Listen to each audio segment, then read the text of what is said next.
आज आहे राखी पौर्णिमा. तर राखी पौर्णिमेला हातातील राखी साक्षी म्हणून आपण आपल्या बहिणीचे सदैव रक्षण करण्याचे वचन देत बहीण आपल्या भावाला राखी बांधते आणि त्याच्याकडून आपल्या रक्षणाचे वचन करून घेते. आपल्यापेक्षा समर्थ आणि बलवान माणसाला राखी बांधून हा सण साजरा केला जातो. रक्षाबंधन हा माझ्यासाठी खूप दिवस खास आहे. अशा पवित्र सणाच्या दिवशी माझ्या मनात अनेक भावना आहेत. माझ्या मुलींच्या आयुष्यात जरी भाव नसला तरी त्यांना वडिलांनी नेहमीच भावासारखे प्रेम दिले आहे आणि त्यांच्या पाठीशी ते नेहमी उभे असतात. कारण म्हणतात ना, लेक ही ईश्वराचे देणे असते. लेक म्हणजे अमृताचे बोल असते, जिचे अस्तित्वाने सगळे क्षण अनमोल होऊन जातात. येवल्याच्या पावलाने जे घरदार सजवते, लक्ष्मीच्या पावलाने घरात येऊन घरात समृद्धी रुजवते.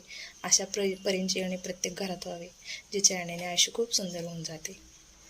एक एक दिवस जसा जसा जाईल तशा त्या मोठ्या होत जातात. म्हणून त्यांचा प्रत्येक क्षण जपून ठेवण्याचा आम्ही प्रयत्न करत असतो. कारण म्हणतात ना, लेक हे परक्याचे धन असते. ते आज नाही तर उद्या त्यांच्या घरी जाणारच. मग काय, मग आपल्याकडे फक्त त्यांच्या आठवणीच राहणार.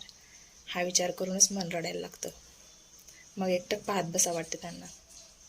मग वाटतं की आपल्याकडे आहे तोपर्यंत त्यांच्या प्रत्येक हौसमत आपण पूर्ण कराव्या आणि आपल्याला होईल तेवढे त्यांच्यासाठी आपण करावं.